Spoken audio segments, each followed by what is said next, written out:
Porque Deus amou o mundo de tal maneira que deu seu Filho unigênito, para que todo aquele que nele crê não pereça, mas tenha a vida eterna.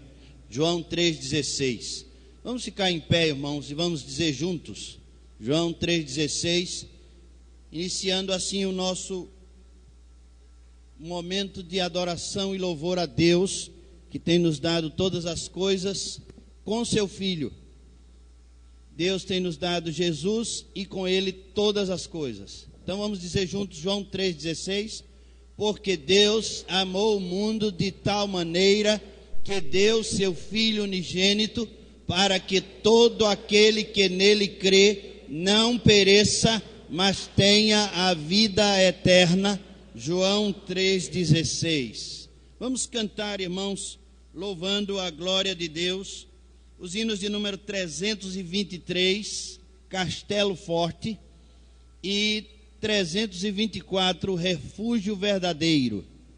Louvar a Deus é a nossa intenção. Deus nos criou com uma intenção, louvar a glória de Deus. Vamos fazê-lo com alegria.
e dar-nos a seu reino eternamente, para sempre. Amém. Refúgio verdadeiro. Em Jesus nós temos o nosso refúgio verdadeiro. Cantemos com alegria esse hino 324.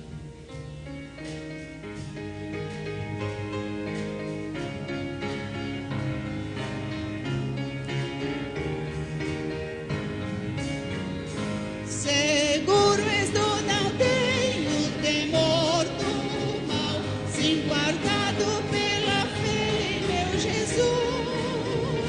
Não posso duvidar desse amor real, Ele é seu caminho, sempre me conduz. Não me deixará, mas me abrigará do pecado, meu livrar. A sua graça não me recusará, se Jesus é quem me pode sustentar. No poder de Cristo Mestre, minha vida salva está. Do perigo desse cala, Ele poderá livrá-la. Seu poder eterno sempre a susterá. Abrigo eterno tenho no Salvador, Ele esconde a minha vida em seu poder. Eu recear não posso do mal feito, que procura pertinaz me enfraquecer. Confiado então nessa proteção, sigo a Cristo e quero ser fiel. Na minha vida cheia de gratidão, se a meu Senhor e de Emmanuel. No poder de Cristo Mestre, minha vida salva está. Do perigo que cercá-la, Ele poderá livrá-la. Seu poder eterno sempre a susterá. Perigo algum me pode causar temor, pois meu Salvador não me abandonará. Com sua proteção e com seu amor, dirigindo a minha vida Ele estará. Nunca o deixarei, mas fiel serei, sempre firme, cheio de perdão. A Cristo Redentor, meu Senhor e Rei, eu me entregarei firmado em seu amor. No poder de Cristo Mestre, minha vida salva está. Do perigo que cercá-la, Ele poderá livrá-la. Seu poder eterno sempre a susterá.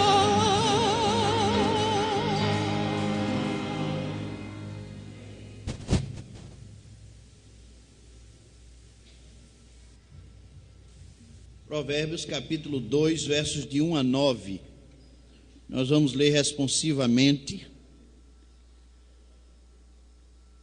Filho meu, se aceitares as minhas palavras e esconderes contigo os meus mandamentos,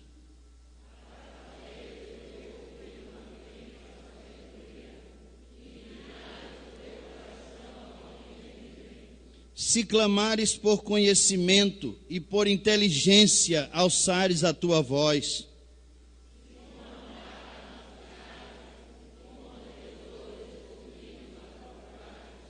então entenderás o temor do Senhor e acharás o conhecimento de Deus.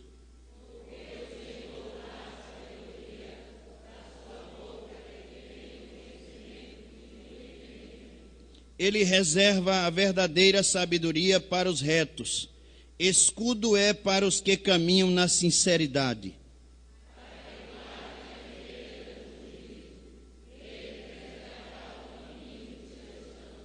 Então entenderás a justiça, o juízo, a equidade e todas as boas veredas. Amém.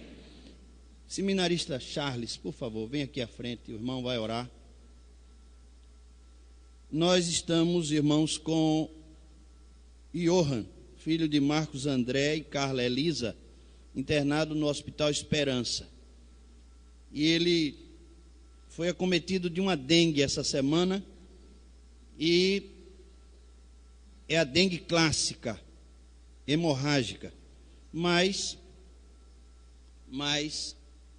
hoje pela manhã já liguei para eles, graças a Deus eles estão sorrindo e alegres porque ele está melhor, bem melhor. Devemos continuar orando, ele está ainda em observação porque o baço está crescido. Devemos continuar orando, os médicos estão procurando a causa disso. Devemos orar por Johan, portanto. Irmão Charles. Vamos orar. Senhor Deus e Pai, em nome de Jesus, ó Deus, aqui na Tua presença, queremos, nesta manhã de hoje, Te pedir obrigado por mais uma vez, ó Deus, estarmos em comunhão uns com os outros, contigo, Jesus. Olha, Deus, nesta manhã eu venho Te pedir que Tu venhas a aceitar nosso culto, Senhor, venha falar aos nossos corações. Meu Deus, Teu servo que se encontra enfermo nesta hora, Senhor, eu Te peço que Tu venha assim restaurar a sua saúde. Olha, Deus, guiar a mão dos médicos ali que está a cuidar dele.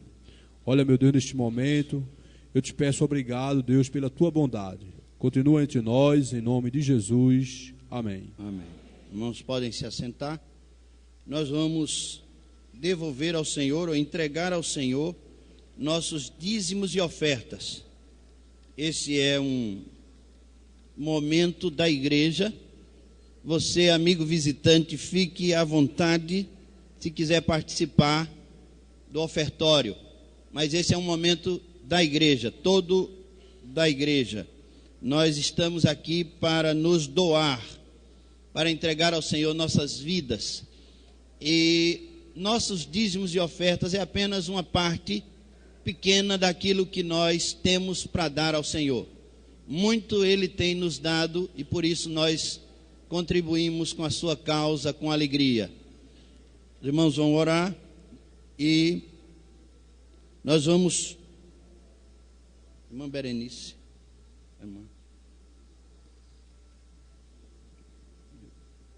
irmão Carlos, pode orar, irmã Iraci. Senhor nosso Deus, nosso Pai, nós somos gratos pelo grande privilégio, Senhor, de estarmos aqui hoje nesta manhã tão linda, manhã de sol. Oh Deus, para nós é um grande privilégio, Senhor, estarmos aqui com saúde, com intuito de adoração a Ti. Nós te agradecemos, Pai, por a existência dessa Tua igreja neste bairro. Te agradecemos por cada uma pessoa que está aqui presente, que procurou, Senhor, nas primeiras horas da manhã, está prestando este culto de ação de graças. Ó Deus, te agradecemos pelos Teus servos que trouxeram os seus dízimos, as suas ofertas, trouxeram a Tua casa de oração com alegria, com prazer, entendendo, Senhor, o que é o dízimo, o que é a oferta, e já, Senhor, primeiramente entregaram as suas vidas para Ti. Ó Deus, nós te pedimos nesta manhã que Tu sejas com as pessoas que estão enfermas, com Yuri, naquele hospital, que os médicos possam detectar aquilo que está acontecendo. Entregamos a vida deste pequenino diante do Teu altar, que Tu, Senhor, traga de volta para os seus pais, para o convívio da Tua igreja, para alegria nossa, Senhor, não deixando ele com nenhuma sequela.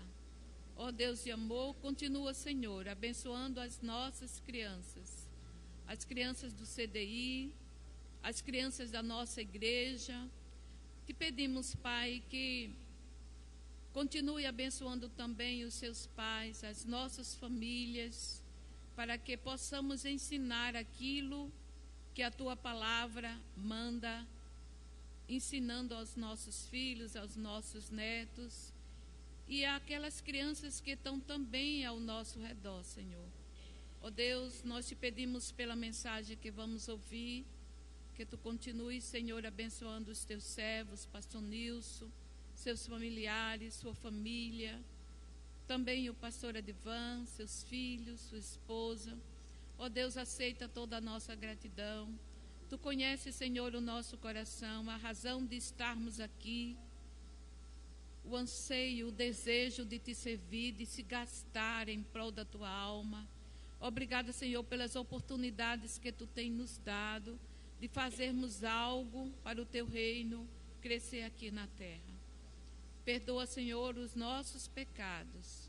Continua, Senhor, abençoando este coral, que canta e encanta para o louvor da Tua glória. Perdoa, Senhor, mais uma vez te pedimos nossos pecados, pois é no nome precioso do nosso querido Salvador Jesus Cristo que nós te oramos. Amém.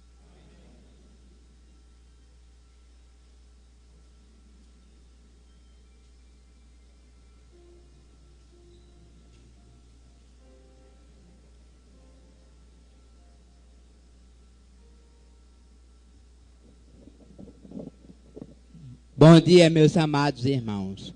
Esse hino que eu vou cantar continuamente faz parte, Senhor, da minha libertação, do meu testemunho de 2 Coríntios 5,17 e João 8, 32 e 36. Esse novo nascimento, na verdade, que liberta que o Senhor me libertou. Vamos lá, irmão?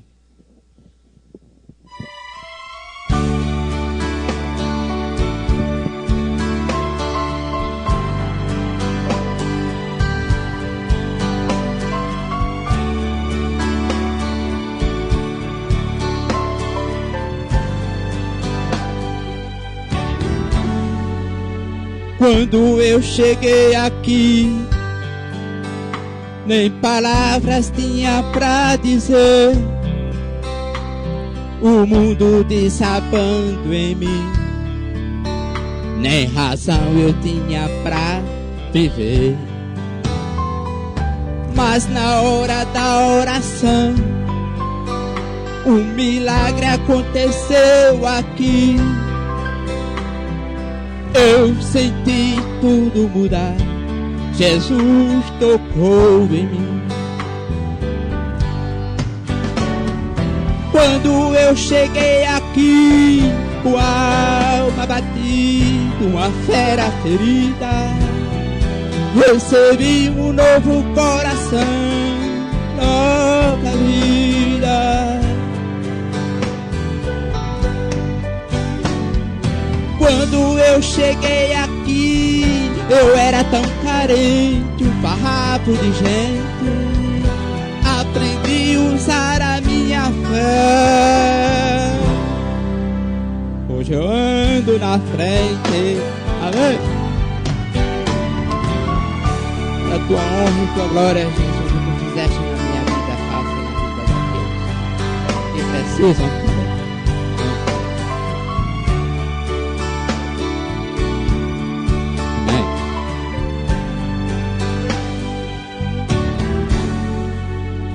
Quando eu cheguei aqui, nem palavras tinha pra dizer, o mundo desabando em mim, nem razão eu tinha pra viver. Mas na hora da oração, um milagre aconteceu aqui. Eu senti tudo mudar, Jesus tocou em mim. Quando eu cheguei aqui, com a alma batida, uma fera ferida, recebi um novo coração, nova vida.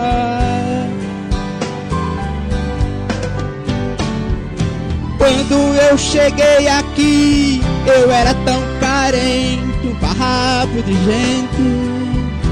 Aprendi a usar a minha fé. Hoje eu ando na frente.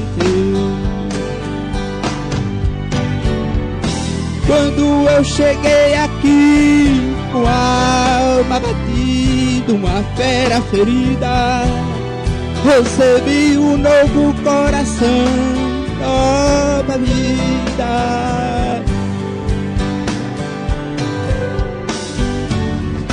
Quando eu cheguei aqui, eu era tão carente, um farrapo de gente. Aprendi a usar a minha fé. Hoje eu ando na frente. Glória a Deus, irmão. Muito obrigado. Jesus abençoe a todos. Amém.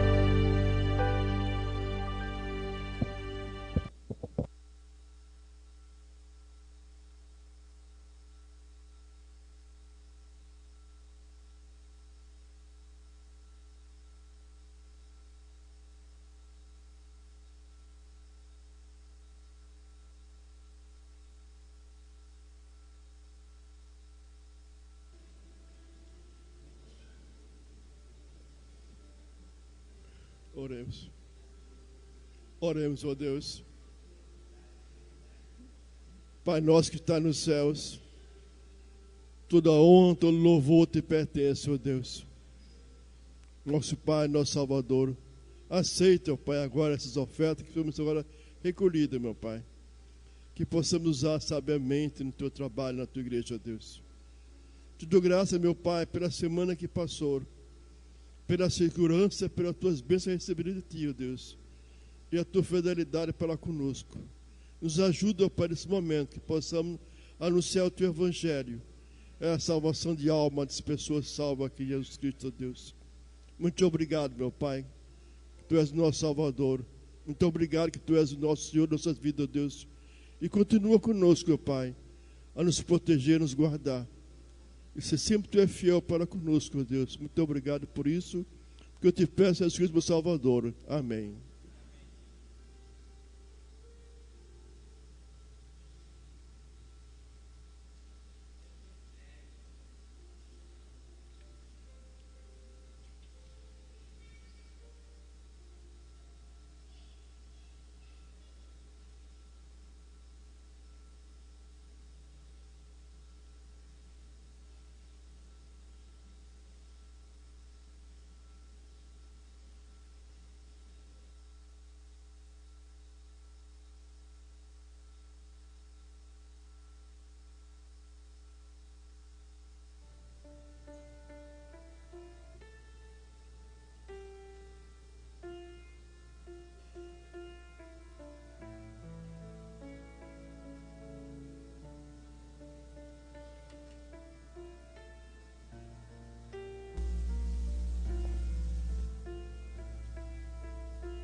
Agradecemos a Deus por este coral, que entoa louvores ao Senhor tão belos, mas nós sabemos que a música vem de Deus para nós e de nós para ser devolvida para Deus. Todo dom vem do altos céus, descendo do Pai das luzes, onde não há sombra nem dúvida de variação, porque ele foi dado pelo nosso Deus. É por isso que este coral canta assim bem. Se eu fizer uma pergunta, quantos cantam aqui desde os adolescentes? Eu sei que todos vão levantar a mão. E é isso que eu quero falar para os irmãos. Hoje é o Dia das Crianças. Nós projetamos em hoje estar apresentando o coral de crianças aqui na igreja hoje pela manhã. Mas desde setembro que eu venho ensaiando todos os sábados coral de crianças, mas só vem somente 10, no máximo 12 crianças. E assim mesmo, quem vem são bem os pichototinhos, de 5 anos, 4 anos. Então, poucos são aqueles que têm já na fase de juniores. Eu quero dizer para os irmãos que eu estou querendo formar o coral de crianças para ter uma educação musical dos nossos filhos, já desde cedo, para quando crescerem, terem um coral assim bonito. Porque as crianças são o futuro do amanhã. É o futuro coral do amanhã. E nós precisamos dar essa educação musical para eles. Mas estou encontrando essa dificuldade. As crianças não estão vindo, e poucas que vêm são os pequenininhos. E aproveitando, mesmo assim, nós devemos orar por Johan, que eu fiz uma pergunta para ele, que eu ensinei uma música que diz que nós precisamos ter fé. Uma música infantil que na frase, tinha uma frase que dizia, nós precisamos ter fé. E eu fiz a pergunta para eles, esse pichototinho mesmo. Eu disse, vocês sabem o que é fé? E Johan respondeu assim com a voz bem gritando, é confiar em Deus, tia. E eu fiquei emocionada com aquela resposta daquele menino tão pequeno. Depois eu falei com Carla Elisa, que ela também vem e traz o filhinho. E eu perguntei para ela, ela disse, é porque nós fazemos culto doméstico todos os dias. Os irmãos imaginem o que é a educação religiosa e educação musical. Nós precisamos sempre estarmos alertas, porque senão, meus irmãos, pelas revistas de louvor que nós temos lido, eu tenho recebido a revista de louvor, e o relatório que tem dado na revista de louvor é que muitos corais em muitas igrejas estão desaparecendo. E sabe por que isso? Falta de educação musical.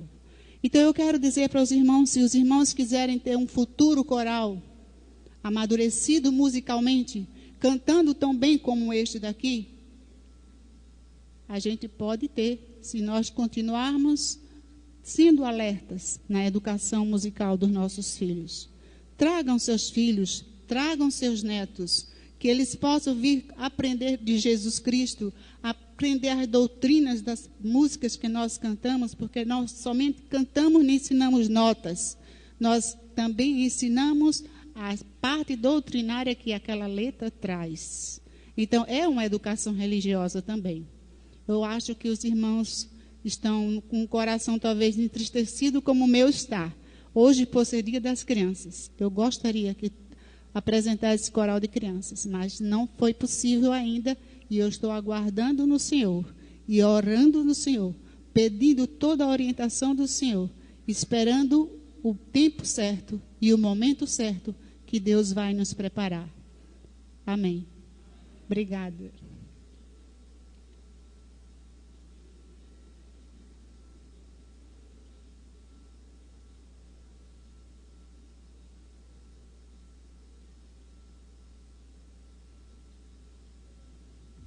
Meus irmãos, está entre nós Marcela Costa da Paixão. Por favor, está entre nós Marcela. Não está, esteve na escola bíblica. Raul Tomás de Escada, lá em cima. Seja bem-vindo, Raul. É uma alegria recebê-lo. E outros irmãos que estão entre nós, por favor, fique de pé, o nosso visitante, nossos irmãos que estão hoje entre nós, nos dando a alegria da sua visita. Sejam bem-vindos, bem-vindas. É uma alegria recebê-los. Podem assentar-se. Também, irmãos, nós temos um convite da Igreja Batista do Feitosa. Uma geração louvará as tuas obras, a outra geração, e anunciará os teus atos poderosos. Salmo 145, verso 4. A Igreja Batista do Feitosa, revivendo o ontem, vivendo hoje e construindo o amanhã. Tenho o prazer de convidar esta amada igreja para celebrações em cultos de ações de graças pelos seus 100 anos de existência. Acontecerá no dias 25 a 28 de outubro de 2013, às 19 horas. No dia 27 será às 18 horas. E estamos sendo convidados, os pregadores, pastor Joel Bezerra, pastor Ney Ladeia, pastor Natanael Menezes e pastor Estevão Fernandes. Devemos orar pela igreja do Feitosa, que tem passado um século pregando o Evangelho de Jesus Cristo. Vamos cantar mais uma música, irmã Berenice, com a congregação. 12 do Cantor Cristão. Vamos ficar em pé, irmãos. Número 12 do Cantor Cristão.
sentar.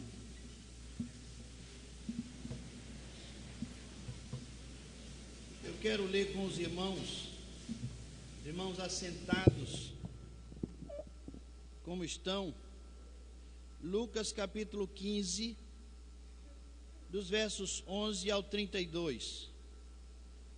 Lucas capítulo 15, de 11 a 32. Eu quero ler responsivamente com os irmãos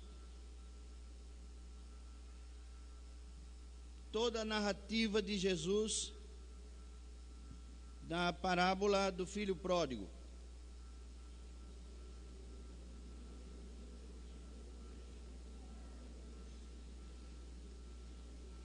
A irmã Júnia está avisando de uma reunião hoje, após o culto. Reunião do departamento de indicação. Vamos ler, irmãos, capítulo 15 de Lucas, a partir do verso 11. Eu vou ler um versículo, os irmãos lerão os seguintes. Jesus continuou: um homem tinha 2 filhos.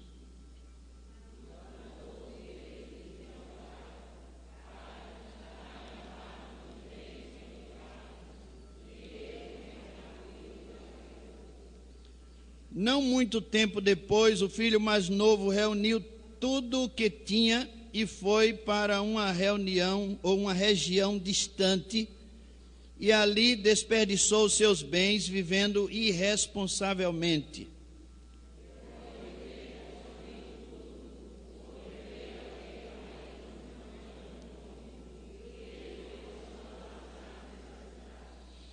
Por isso foi empregar-se com um dos cidadãos daquela região, que o mandou para o seu campo, a fim de cuidar de porcos.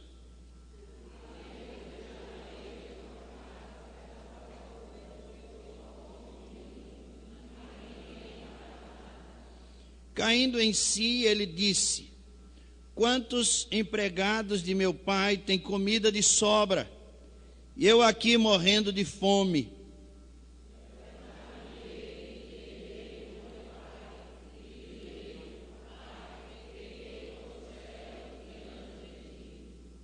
Não sou mais digno de ser chamado teu filho, trata-me como um dos teus trabalhadores.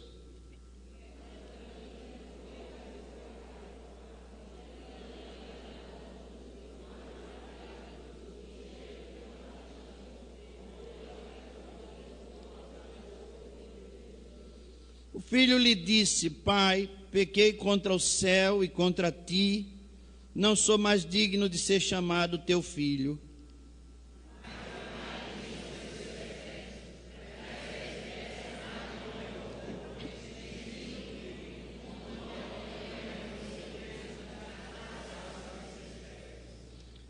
Tragam um novilho cevado e matem-no.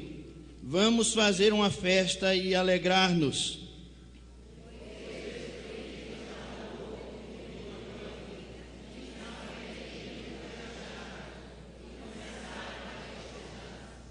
Enquanto isso, o filho mais velho estava no campo. Quando se aproximou da casa, ouviu a música e a dança.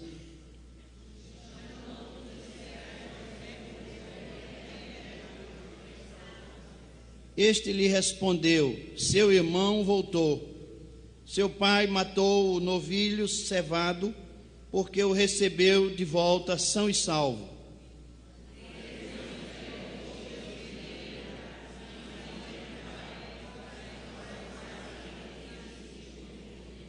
Mas ele respondeu ao seu pai: olha, todos esses anos tenho trabalhado como um escravo ao teu serviço, nunca desobedeci às tuas ordens. Mas tu nunca me deste nem um cabrito para eu festejar com os meus amigos.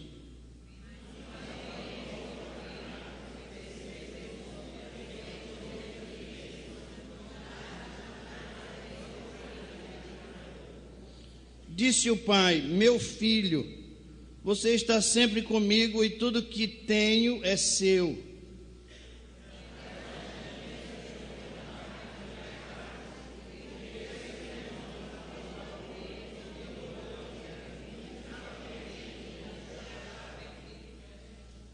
Senhor Deus, nosso Pai, fala ao nosso coração, porque nós estamos atentos à Tua palavra.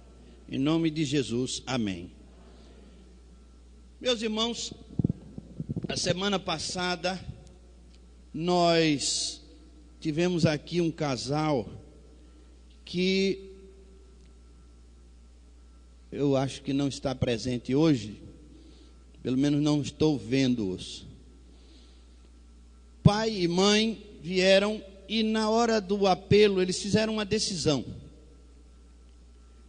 Vieram aqui à frente, decisão de vir aqui à frente, somente, para pedir por uma filha que estava desaparecida.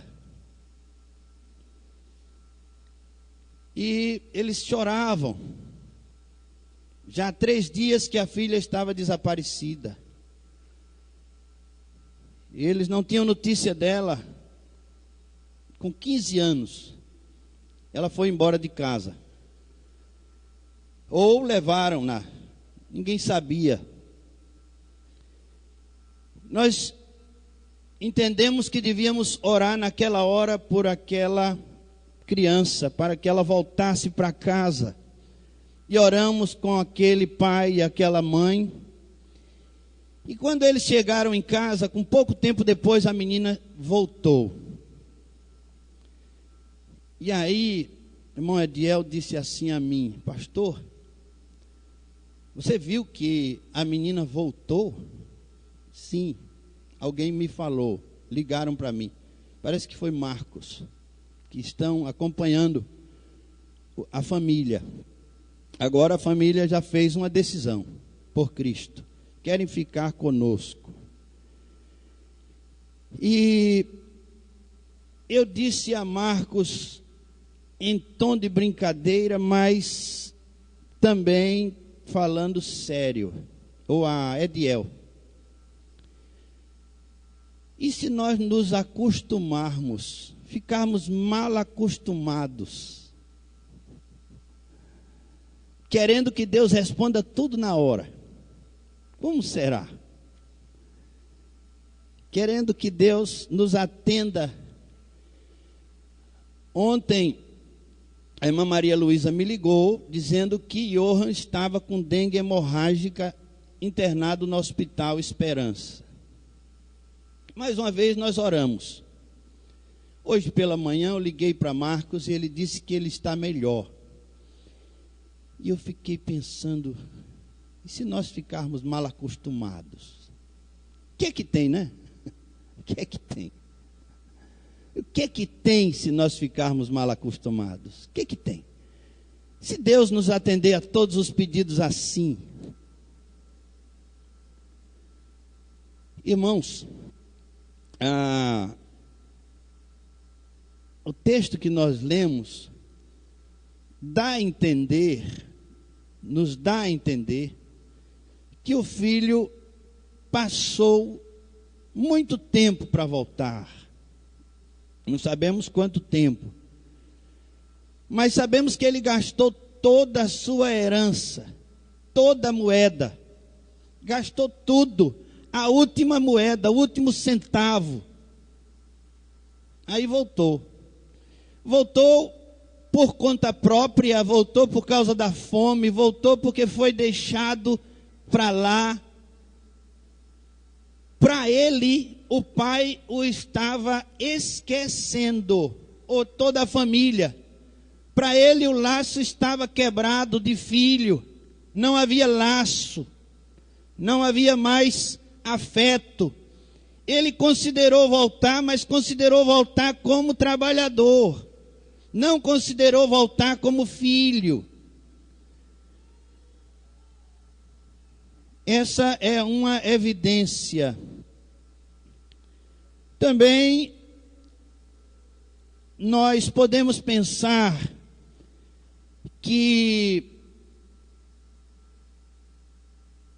a pessoa pode passar o tempo todo na igreja, receber todos os milagres de Deus, ser atendido em tudo, como alguns dizem que são, e imediatamente, e mesmo assim essa pessoa não ter o caráter de Cristo forjado nela.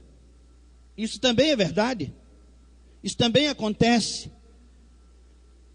Esse filho, ele tinha tudo do seu pai, como o filho mais velho também. O pai disse ao filho mais velho: filho, tudo que eu tenho te pertence.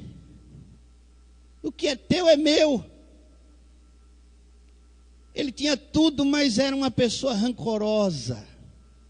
Trabalhava em regime de escravidão, achando que estava sendo explorado pelo seu pai.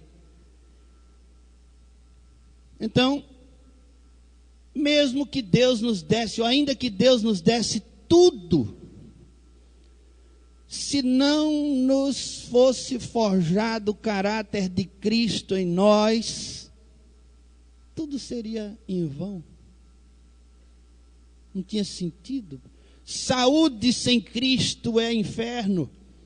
Doença com Cristo é céu. Não é verdade? Fazendas, riquezas, propriedades, com Cristo é céu. Pobreza, necessidade, com Cristo também é céu. Necessidade sem Cristo é inferno, riqueza sem Cristo é inferno. Então, está evidente nessa parábola que nós devemos continuar na casa do Pai, mas tentando assimilar dele o seu caráter e não os seus tesouros, querendo dele a sua voz, o seu abraço, o seu carinho, o seu conforto, da sua presença, e não as coisas que nos serão dadas se nós formos filhos dentro do cercado do Pai.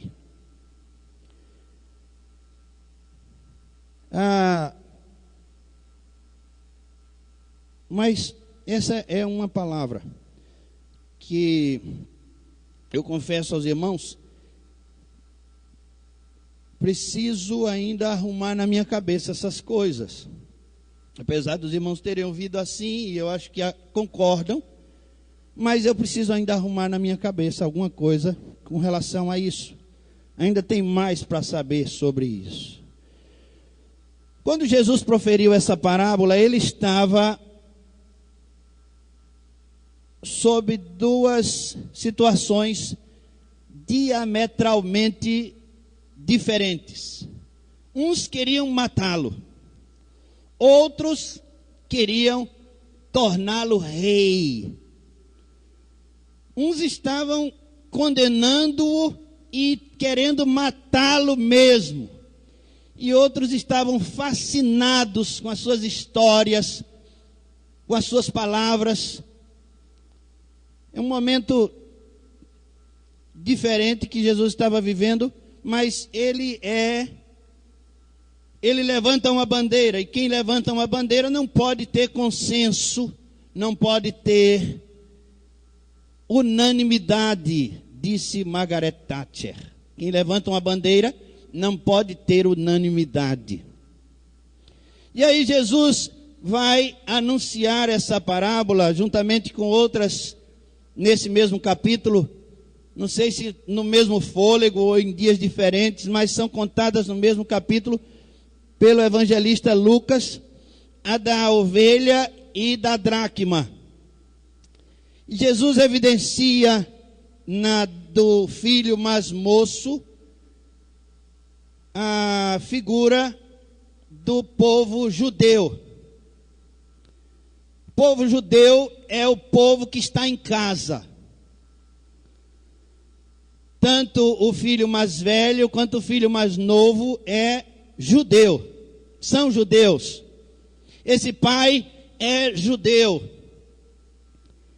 E ele está querendo ensinar aos judeus que estão ali escutando-o.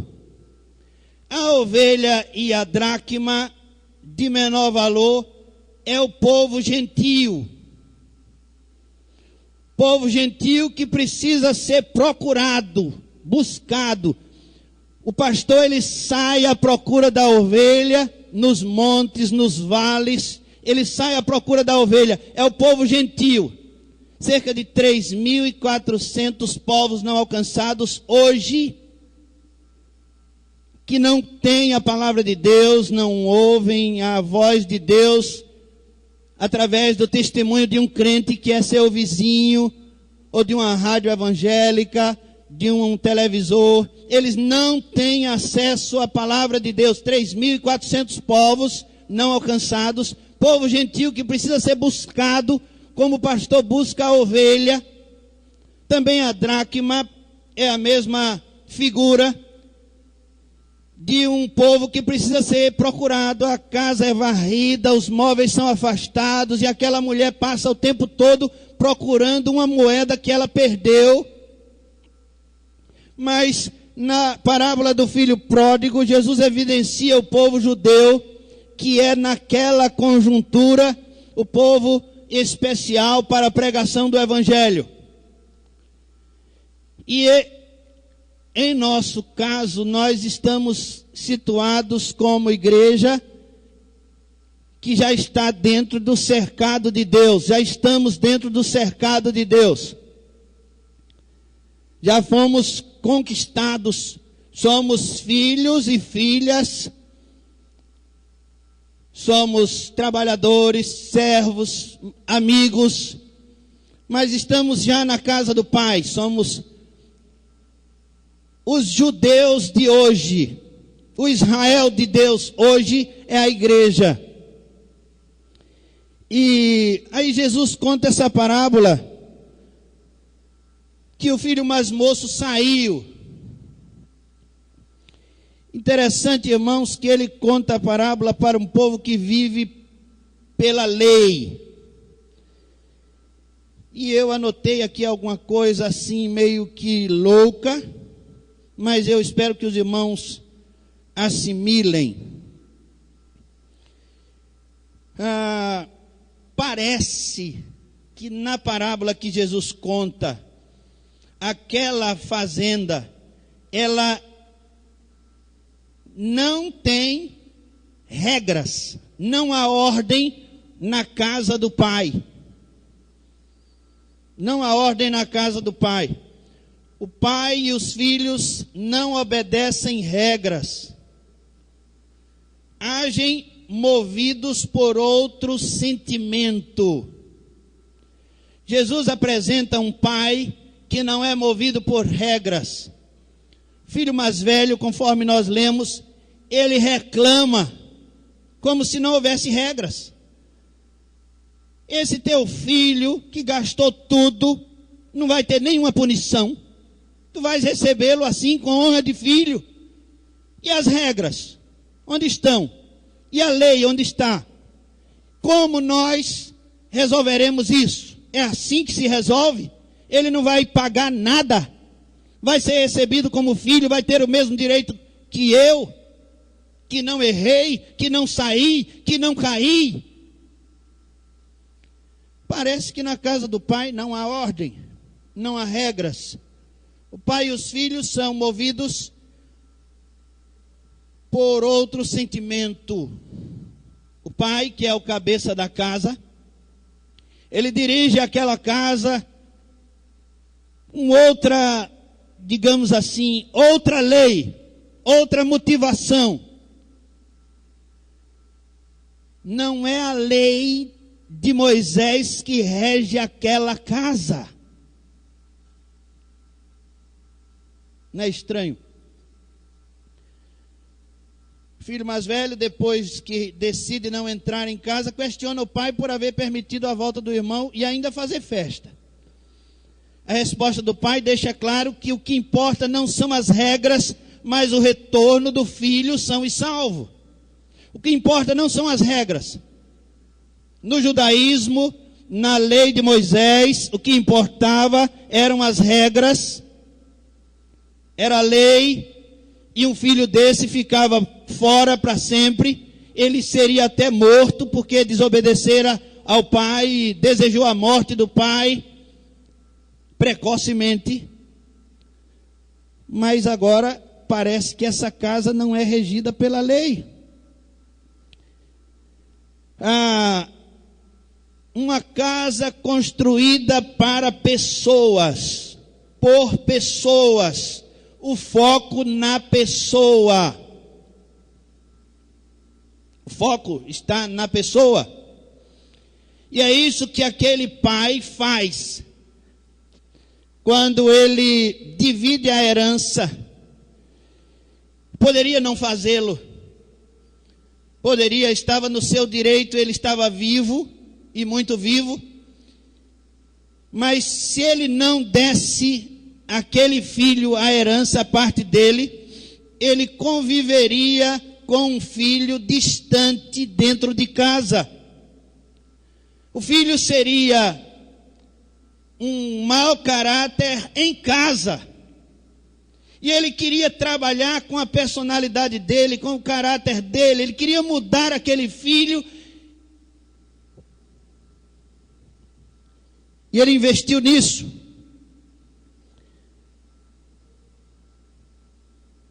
E o pai terceiriza, parece. Eu estou colocando tudo aqui no campo do parece.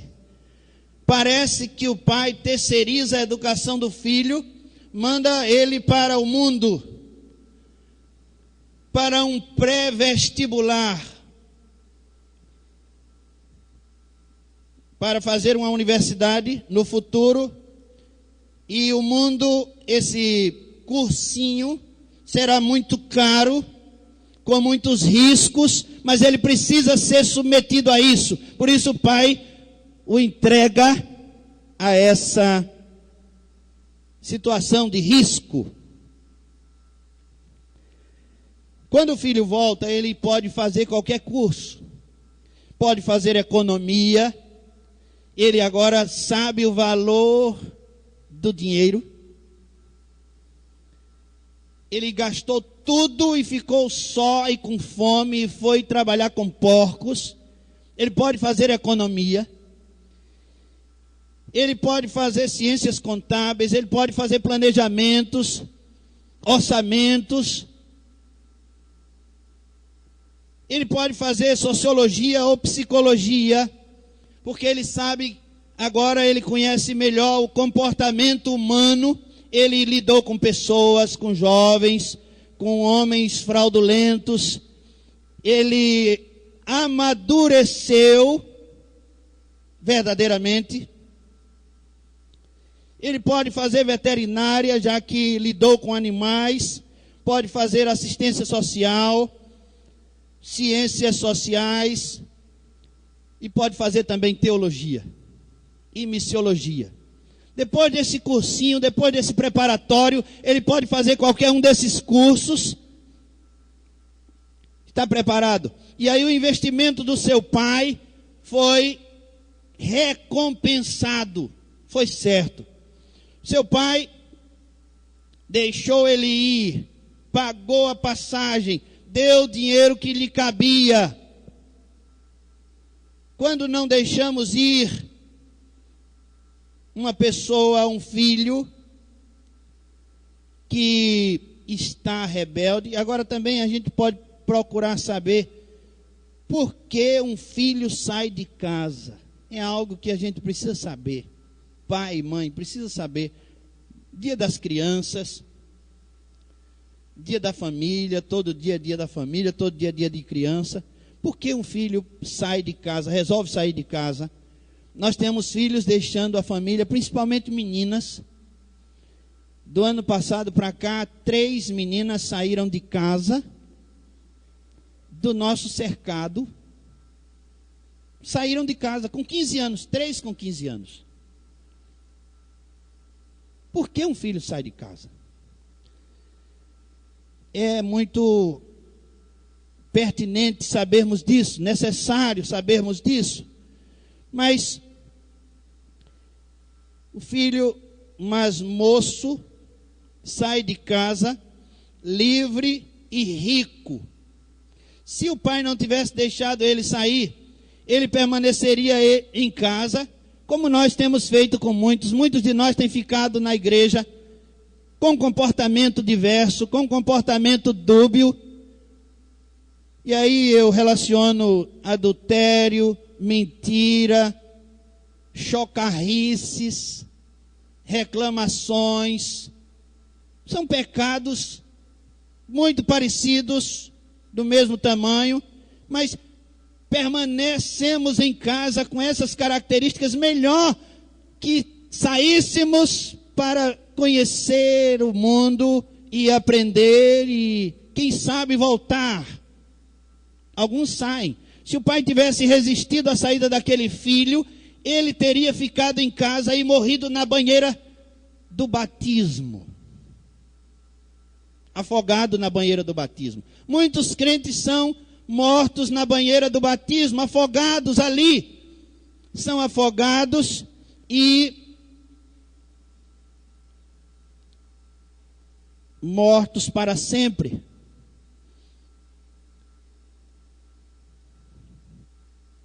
Filho mais moço sai de casa livre e rico, com asas para fazer o que quer.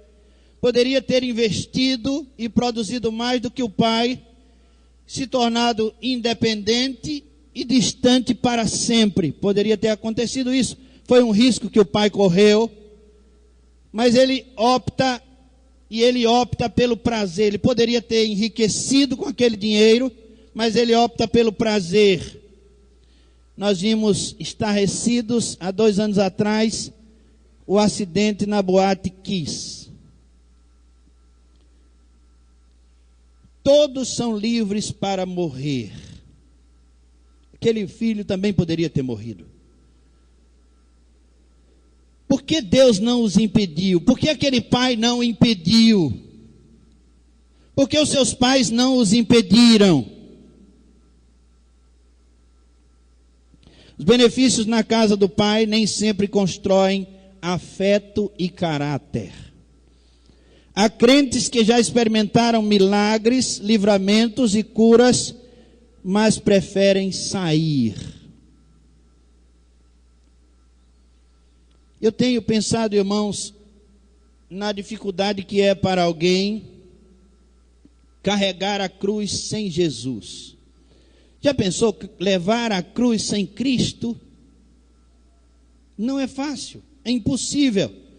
E quando a pessoa leva a cruz sem Cristo, ela simplesmente vai abandonar a cruz em algum momento. E ela vai botar a culpa em outros, no pai, na mãe, em Deus, no pastor, no irmão fulano, na irmã ciclana, na irmã beltrana. Vai colocar a culpa em alguém, mas ela estava carregando a cruz sem Jesus, e não é fácil levar a cruz sem Jesus, é impossível.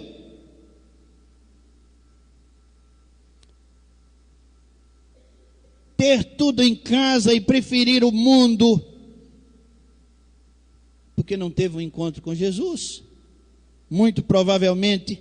Ter tudo em casa e viver para reclamar, ter tudo em casa e não usufruir. É o que estava acontecendo com aqueles 2 filhos de casa. Eles tinham tudo em casa, eles preferiram o mundo, eles tinham tudo em casa e viviam reclamando. Uma prima minha tem uma filha de 10 anos e a menina disse que a comida era um eca.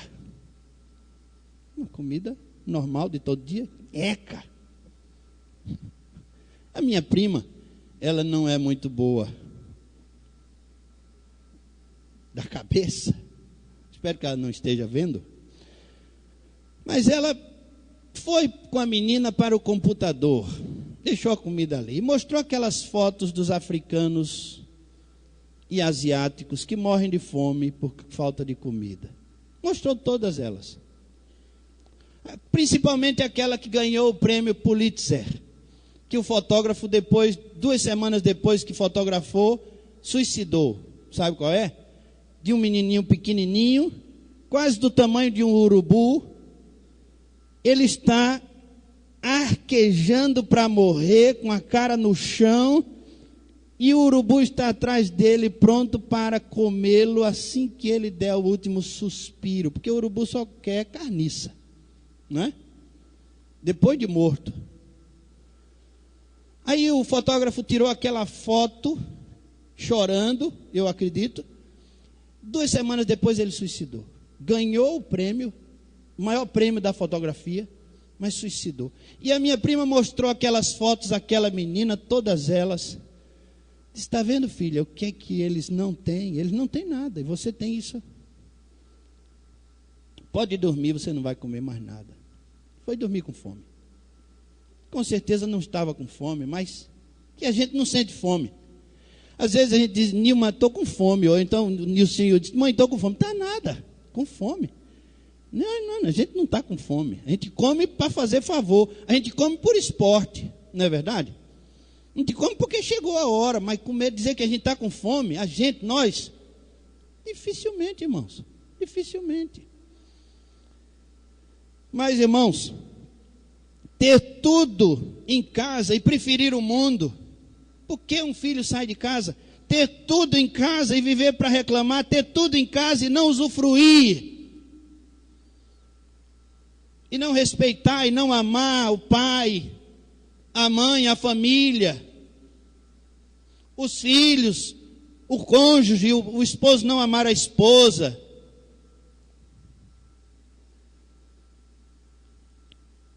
O filho de uma mulher, uma grande mulher, foi membro aqui da igreja, há uns anos atrás.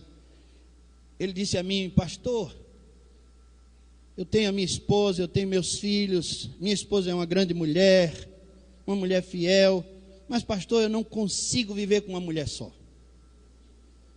Eu digo, puxa vida, rapaz, que coisa.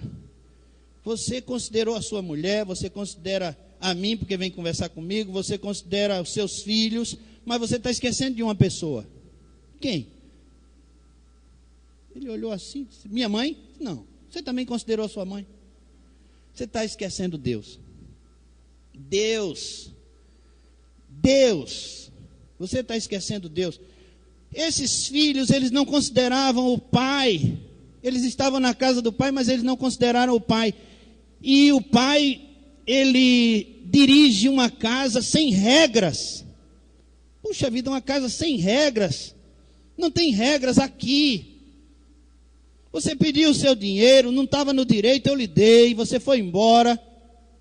Você voltou, eu lhe recebi. E lhe abracei, lhe beijei, dei tudo que você precisa e mais. Aqui não tem regras.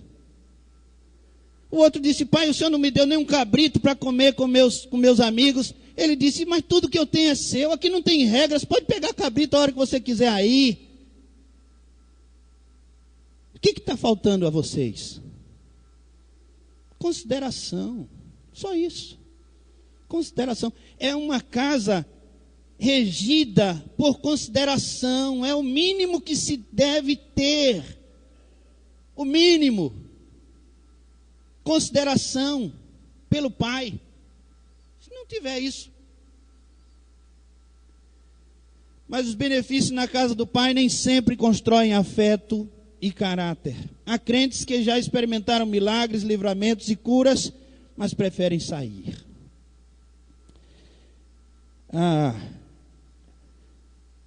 Deus criou o mundo para as pessoas. Não criou as pessoas para o mundo. E o mundo não é mais importante do que as pessoas. Os cachorros não são mais importantes do que as pessoas. Os objetos não são mais importantes do que as pessoas. Às vezes uma pessoa está brigando com outra por causa da mesa, por causa do jarro, por causa de alguma coisa assim. Eu conheci João Doido e já falei com vocês sobre João Doido.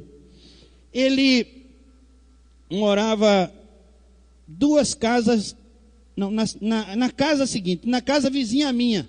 Era filho de seu Teotônio, que era o dono da casa que eu morava, uma casa de taipa. Nós morávamos numa casa de taipa, eu, minha mãe, meu pai e 8 irmãos, 8 filhos. Morávamos ali. Do lado da casa morava João Doido, com seu Teotônio, Nino e outros ali. que eram filhos, eles também tinham vários filhos, mas esses dois ainda estavam solteiros em casa. E João, quando nós chegamos ali, ele já era doido. Por que João doido, irmãos? Porque era assim que eles chamavam, todos chamavam ele assim. Um dia, ele passou no vestibular, ainda muito jovem, entrou dentro de casa, correndo, com a camisa na mão, e a camisa voava, feito quem tinha feito um gol, e ele bateu com aquela camisa num jarro da irmã dele, e quebrou o jarro, e a irmã pegou os pedaços do jarro e estourou na cabeça dele, e aquele jarro furou o olho dele, e ele perdeu a visão. E não perdeu só a visão, perdeu também a mente. Acabou com a vida dele. Uma casa construída para pessoas. Não é pessoas para uma casa, mas a casa para pessoas. A valorização tem que ser diferente na casa do pai. Ele não valoriza o chiqueiro, o boi. O bezerro está sendo cevado. O bezerro pensa assim, pô, eu estou na boa. Puxa vida, estão me dando tanta comida, pobre bezerro. Você está sendo preparado para as pessoas comerem você, bezerro. Não pense que você é o cara, é o bezerro-chefe da manada porque está comendo tanto. Não. Você está sendo cevado para ser comido por pessoas. Os bancos são limpos para abrigar pessoas. Os tapetes são para pessoas passarem por eles, não são mais importantes do que as pessoas. O ar-condicionado foi comprado para pessoas, para trazer pessoas. O órgão tão odiado e amado ao mesmo tempo, foi comprado para pessoas, para a glória de Deus, e as pessoas ouvirem e tocarem ali. Quem não toca, quem não quer, quem não sabe, não é? Mas está aí. Para pessoas. Uma casa construída para pessoas, por pessoas, o foco na pessoa.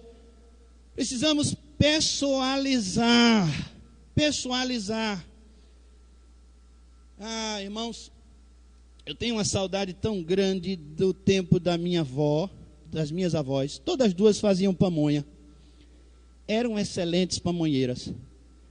E eu não sei decidir qual pamonha era mais saborosa. Ali na sala e na cozinha, e em todos os cômodos da sala, ficavam pessoas da família reunidas para fazer pamonha. Aí fazíamos cacholas. Na casa da minha avó Conceição, fazíamos pamonha com cacholas costuradas. Ela era costureira.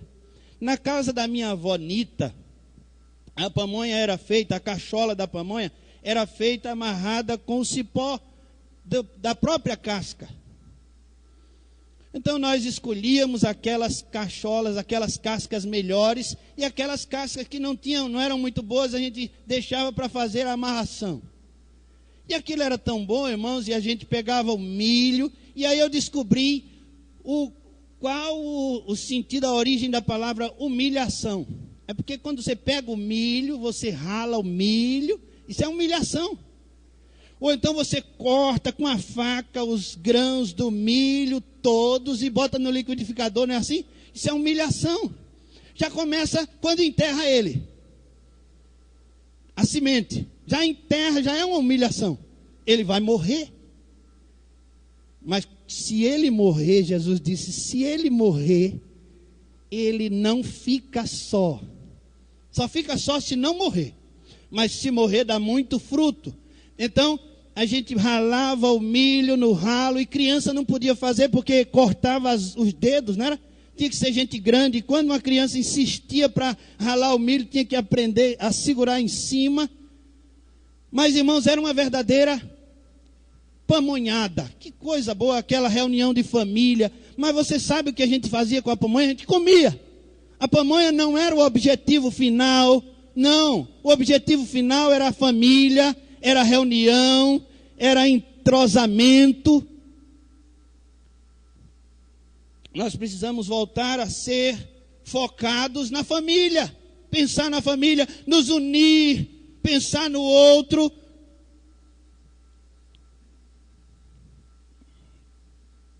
A resposta do pai deixa claro que o que importa não são as regras, mas o retorno do filho são e salvo. Por que o primeiro filho não sai de casa? É uma coisa que também eu gostaria de pensar com os irmãos. Por que muitos não saem de casa, não saem da igreja? Por quê? Por que muitos não saem da igreja? Primeiro, por que o filho mais velho não saiu? Não saiu porque ele pensa que é o sucessor. Ele está de olho na fazenda, ele está de olho em tudo, e ele pensa, o velho vai morrer qualquer tempo, então ele não sai por isso. Não sai porque não teve a mesma ideia. O filho mais novo tem Facebook, viu o mundo, tem internet banda larga, não, tem internet, nem posso dizer GVT, porque GVT está ruim, mas tem uma internet rápida, e ele vê tudo. O filho mais velho não teve a mesma ideia, não tem a mesma coragem. É preciso coragem para decidir e ir embora. Eu disse aos irmãos que Rick Warren, perguntaram a ele, por que é que você está dizendo, você continua dizendo que a igreja nos Estados Unidos está crescendo, quando a gente só vê a igreja indo embora, indo embora, indo embora? Por que você insiste nisso? Você não está vendo que você está errado? Isso nas minhas palavras. É claro que o repórter não ia falar assim com Rick Warren, né? Mas aí eu pensei que Rick Warren ia dar para trás, ia dizer, não é bem assim, tá bom e tal, mas ele deu uma resposta tão boa. Ele disse assim, os que estão saindo, eles estão saindo porque não tiveram uma experiência com Deus. E está caindo a ficha, eles estão dizendo assim, poxa vida, eu passei esse tempo todinho aqui, mas eu não sou daqui, isso aqui não me pertence, isso aqui. Aí estão saindo aos milhares, está caindo a ficha, isso fazia parte da sua cultura, da sua tradição, isso era da sua família, mas não é dele, não é a realidade dele é lá fora. Por mais que a gente queira prender um menino aqui dentro que não teve uma experiência com Deus, isso é até um crime, primeiro porque nós não sabemos discipular, não sabemos ensinar. Segundo, porque a natureza dele não é daqui, ele não tem natureza nova, não nasceu de novo. Estamos na expectativa de que muitos ainda nasçam de novo na igreja, mas há uma igreja, irmãos, doente, vinda de um mundo doente.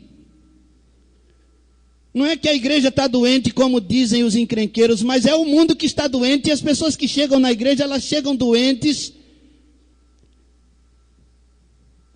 E nós precisamos ajudá-las.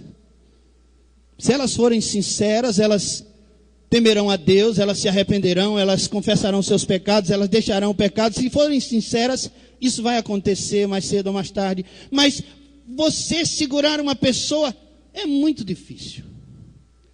Olha, eu brigava tanto com meu pai, tanto, que até a minha mãe, que era uma pessoa tão cuidadosa, teve que me deixar sair de casa.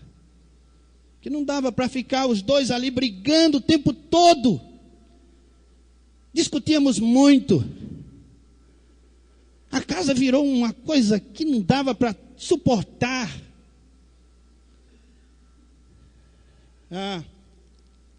Por que o filho mais velho não sai de casa? Porque ele faz as suas farras sem sair de casa, dentro de casa. Eu participei de uma igreja antes de vir para cá, e muita gente sabe qual foi. Mas, irmãos, tinha ali um grupo de jovens que eles bebiam, farravam, faziam o que queriam e eram membros da igreja. E alguns diáconos vinham aqui para frente, pegavam a bandeja e saía ali todo comportado, às vezes olhava para a cara do outro assim, com cara de moleque. Éramos assim.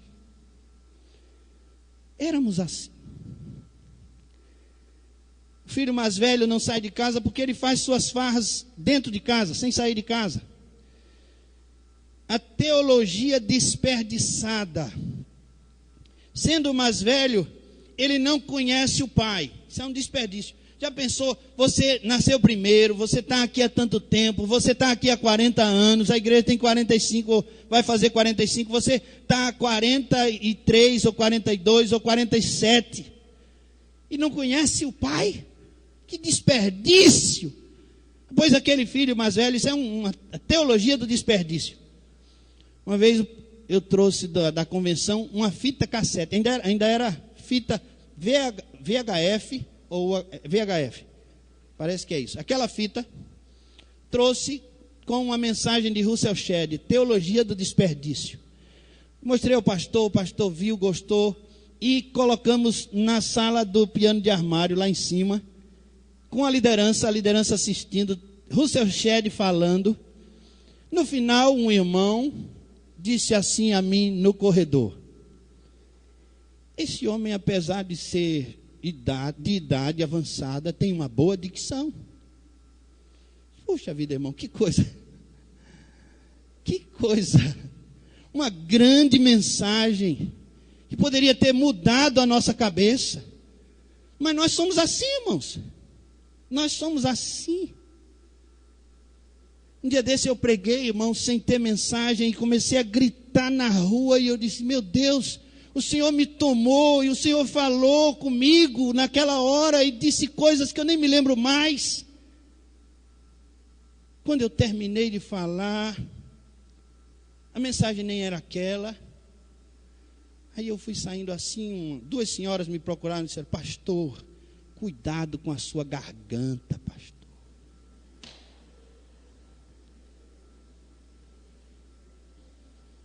Desperdício, irmãos. A mulher estava chorando e o pastor pregando, e a mulher chorando. E o pastor ficou contente e correu lá para falar com aquela irmã na porta. E disse: o que foi que lhe emocionou na minha mensagem? E a mulher disse: o senhor parece todinho com o meu bodinho que o carro matou. Irmãos, é o primeiro filho e ele não conhece o pai. Que desperdício. Que desperdício, irmãos. Vocês estão sorrindo, mas é verdade, irmãos, é assim. É assim que nós somos, irmãos. Não conhecemos a Deus estando com Ele, não consideramos a Deus estando na casa dEle. A gente entra e sai, Deus não existe. Só paredes, móveis. Sendo mais velho, não conhece o pai. Sendo o sucessor, não sabe o que possui. Sendo mais velho, não tem ou não toma conta do mais novo. Isso sirva de repreensão para nós. Sendo mais velho, não tomamos conta do mais novo. Os novos estão chegando aí, irmãos, é uma dificuldade muito grande. Graças a Deus, Deus está nos dando pessoas novas toda semana, nos 2 cultos. Deus está nos abençoando, mas onde estão os discipuladores? Se Jesus disse: ide e fazei discípulos. Nós estamos cuidando dos nossos negócios. Por isso estamos com tanto sono. Domingo de manhã. Sendo mais velho, não toma conta do mais novo. Sendo da família, despreza a festa. Quantos bancos vazios nós temos? E hoje é dia de festa. A gente passa segunda, terça, quarta, quinta, sexta, sábado. Você sabe que Jesus na sexta-feira estava vestido com a roupa do domingo? Foi. Jesus na sexta-feira estava vestido com a roupa do domingo, já esperando o domingo. Ele sabia que ia morrer na sexta, no domingo ele ressuscitaria. Nos daria o domingo para cultuar, para adorar a Ele. Ele estava bem vestido. A gente não tem expectativa no domingo. Domingo não é uma festa para nós. A família que conserva um bezerro para ocasiões especiais, um fundo de reserva. A alegria no céu é coisa séria. Precisamos ter esse fundo de reserva, essa expectativa. O investimento não para, é inesgotável. Regras quebradas. Para concluir. Regras quebradas. A lei da partilha foi quebrada. A lei da dívida foi quebrada. Prestação de contas, não houve. Lei trabalhista foi quebrada. Trata-me como dos teus trabalhadores. Foi quebrado isso.